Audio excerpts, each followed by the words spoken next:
Greetings folks, thanks for tuning in to my latest video. Today we are doing a tech review. This is for the EL2870U monitor coming from the guys over at BenQ. This is a 4K monitor, which means it has a 3840 by 2160 pixel resolution and the diagonal screen size is 27.9 inches.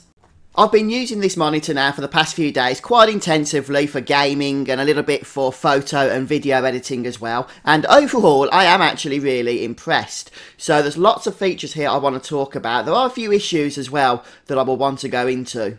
But briefly, let's just touch on the actual specifications before we get into the meaty parts of the review itself. BenQ have been kind enough to include HDR with this particular model, and we get a lightning fast 1 millisecond greater grey response time, and all for under £350. Yes, this is a 4K budget model with HDR. A few other inclusions include Freesync, which is a nice addition, especially for those of you using an AMD graphics card or an Xbox One. But a few other technologies as well include the Brightness Intelligence Plus, which we'll talk about in a little while, and low blue light also. So in terms of connectivity, we have two HDMI 2.0 ports, a DisplayPort 1.4 and a headphone jack as well. There are, however, no USB ports included.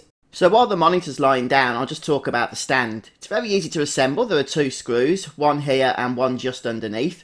And this is a thumb screw as well, which makes it a little bit easier. You want to get these nice and tight. The stand itself is made of plastic, but that said, it is very strong. It feels very sturdy once it's standing up. The low profile is a bonus. Unfortunately, there's very limited movement available. Height adjustment is basically non-existent, and there is no pivoting available from the horizontal orientation, but there is, however, limited tilt adjustment. If these limited adjustments are simply not good enough for you, then you do have the option of using VESA mounting. This is the 100mm by 100mm category and will allow you to use your own third-party stands. The overall design is certainly pleasant enough, however the bezel is quite thick for a 2018 model. I measured the bottom part at 23mm with the sides and top coming in at 16mm. But let's move on to the actual features. Now, arguably the most noteworthy of them is going to be the HDR functionality. And what this technology does is increase the contrast between light and dark. Basically meaning that white should be whiter and black should be blacker. Whereas resolution determines the quantity of the pixels that are shown, the dynamic range determines the quality of the pixels. And HDR, or high dynamic range, is becoming increasingly popular, but up until recently it's only really been available for the more premium priced screens. For the 2870U, there is actually a button on the bottom of the bezel you can click in order to turn the HDR functionality on or off, but I'll demonstrate that to you a little bit later on in the video. For now, let's actually talk about the screen itself. So the monitor here is using a TM panel, and while it's definitely on the perhaps more decent side of TM panels, it obviously doesn't have the superior colour reproduction of an IPS panel. However, where it does excel is with the 1 millisecond greater grey response time. And what this means is you are simply not going to be able to detect any motion blur when seeing the moving images, and lag is practically non-existent. At least that's how it appears to me. But remember as well, this is clearly a gaming monitor. So sure, if your main screen usage is taken up by photo or video editing, then yes, the accurate colour grading that you're going to want is not going to be achieved by the 2870U. However, as I say, for gaming, it does the job absolutely fine. The 4K resolution itself is obviously going to be a huge bump up in pixels if you're migrating from a 1080p monitor.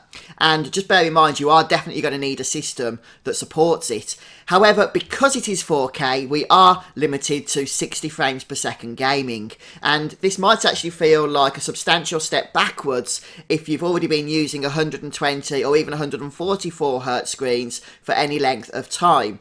However, if 4K is what you're after, then sadly that's just the trade-off you're going to have to make whichever monitor you decide to purchase, at least for the time being. Okay, going back to HDR. Now, I've already mentioned that it's wonderful to see cheaper monitors such as this one including this functionality. Unfortunately, it's not the best. Unfortunately, the brightness rating of this monitor is 300 nits. Now for non-HDR usage, that's fine, it's perfect. You will get a beautiful image on this screen. However, if you look at some of the higher end TVs, they are rated, that use HDR, they are rated at 500, 800, even up to 1000 nits. And the reason for that is you need that extra brightness for the greater contrast between light and dark. And unfortunately, that's where this model is going to be lacking. And I think that's why I've had some hit and miss results. Final Fantasy 15, for example, when I enabled HDR, it looks stunning. There's just simply no two ways about it. The colours were vibrant, they were literally popping out at me, and I've played this game a lot. I know how it normally looks to me, and I've never experienced it as I have with this HDR functionality. So a definite improvement with this game. On the other hand, I haven't had these results across the board, sadly.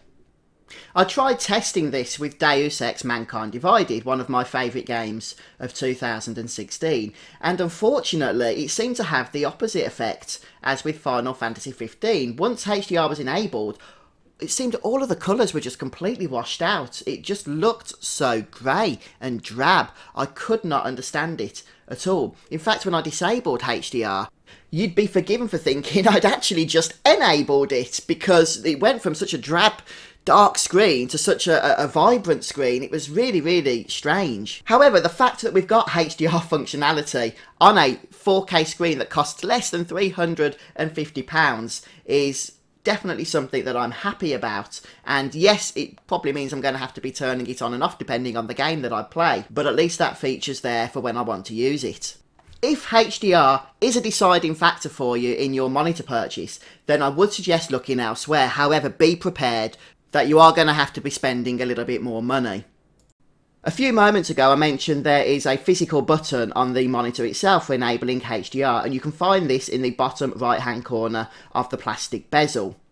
Now this is actually a dual purpose button. It's not just for enabling HDR, but also for enabling or disabling the Brightness Intelligence Plus, which is a special technology that comes with several BenQ monitors.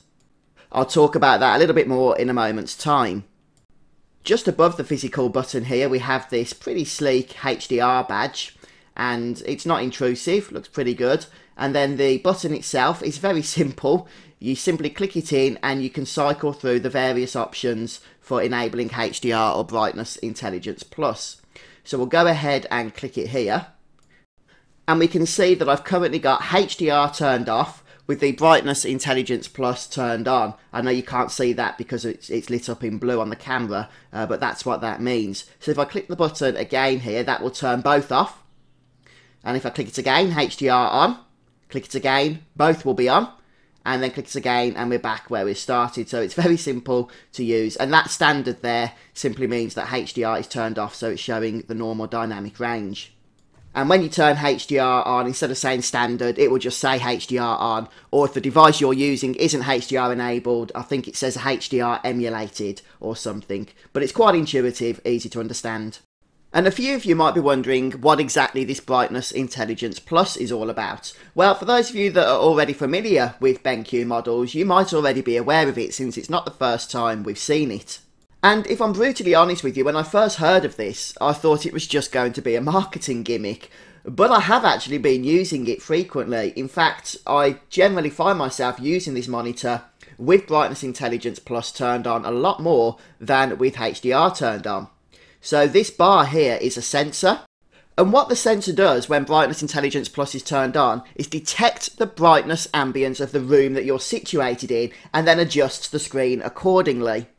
So I'm going to turn it on here at this point, and don't worry about any flickering you might see on the screen. That's literally coming through the camera. When you're in person you cannot detect that. Now very gradually the screen over 30 seconds or so is going to adjust itself to the brightness of the room. It's not something that just flicks on and off or annoys you in that sense if you open the curtains or put the lights on or whatever the case may be.